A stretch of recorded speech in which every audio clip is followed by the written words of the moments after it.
Hello and welcome. If you care about moving the needle for Australian biodiversity at scale, this is for you. After 6 intense months across Queensland's reef catchments, the NT savannas, inland NSWS, and WA's rangelands, here's the headline. The right mix of tools beats any single silver bullet, every time. I didn't want theory.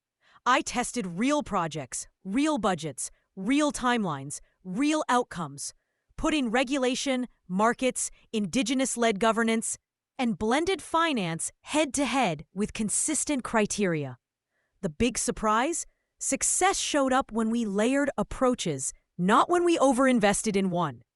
This is happening as climate impacts accelerate, development pressure rises, and expectations around Indigenous rights and corporate accountability shift. At the same time, policy, tech, and finance are converging. We're not tinkering anymore. We're rewiring conservation at scale. Here's the board. 4 dominant approaches in Australia. 1. Regulation and protected areas. The EPBC Act, state land clearing laws, planning approvals, the National Reserve System. It's the Stop the Harm Foundation, your non-negotiable floor. Post-Samuel reforms are clarifying standards and enforcement. Clear rules create certainty, and certainty is power. 2. Market-based instruments, biodiversity offsets, and the NSWS Biodiversity Credit Scheme, reef credits. ACCUs with nature co-benefits, and the emerging nature repair market. They pay for outcomes at landscape scale and leverage private capital with better methods to quantify condition change, permanence, and co-benefits. When conservation pays, landholders' economics flip. 3. Indigenous-led conservation. Indigenous protected areas, rangers, joint management, cultural burning. This is long-term stewardship with cultural authority. Over 75 million hectares are Indigenous managed, integrating cultural, ecological, and economic outcomes. 4. Blended finance and NGO-led private conservation. Philanthropy, impact investment, revolving funds, covenants via Trust for Nature and the NSWS BCT, acquisitions by AWC and Bush Heritage. Think conservation bonds, PES contracts, biodiversity-linked loans, de-risking innovation and sustaining efforts. I assessed 40-plus projects, 2019 to 2025.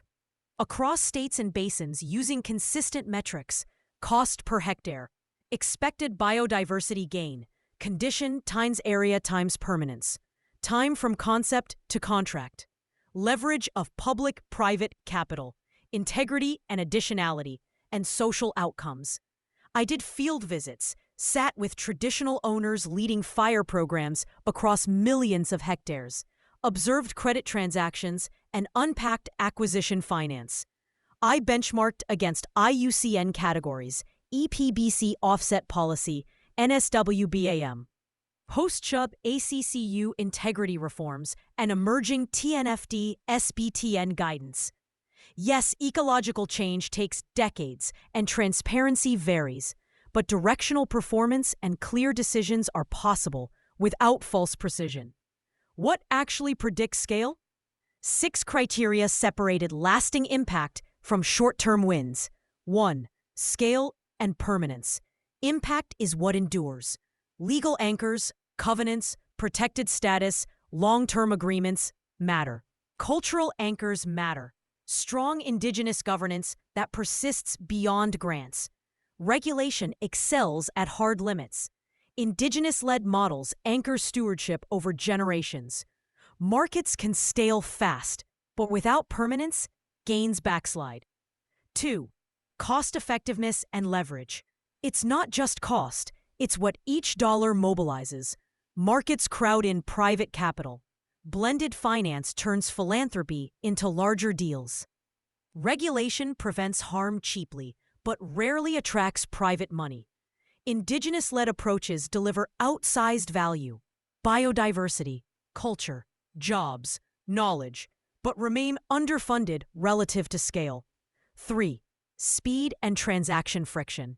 Time kills deals. In fast-moving regions, getting from concept to contract quickly is crucial. Markets and NGOs often move faster, especially on acquisitions and covenants. Regulation can be slow, but clear, consistent standards speed approvals and compliance. Cut paperwork that doesn't drive ecological gain. Keep integrity strong. 4. Integrity and additionality. Outcomes must be real, measurable, and beyond business as usual. Post-Chubb reforms improved ACCU integrity, but credibility still lives or dies on baselines, leakage controls, and independent verification. Regulation sets the rules. Indigenous governance embeds accountability in country. Blended finance can fund monitoring and audits. 5. Social license and co-benefits. Ignore community priorities and projects stall. Elevate Indigenous leadership. Deliver local jobs. Respect cultural authority.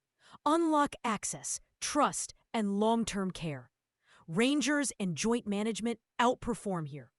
Markets build license when benefits reach landholders and communities, not just intermediaries. NGOs fund training, infrastructure, and governance that markets and regulation miss. 6. Monitoring and adaptive management. If you can't measure it, you can't manage it or get paid. The best projects learn and improve. Remote sensing, AI, and tiered frameworks make it cheaper to track change across vast areas. If you're designing now, invest in monitoring from day one. So, how do these play together? Simple. Regulation sets the floor, prevents harm, and creates certainty. Markets pay for uplift, make conservation financially competitive. Indigenous-led governance anchors stewardship in place and time. Blended finance de-risks innovation, fills gaps, sustains operations.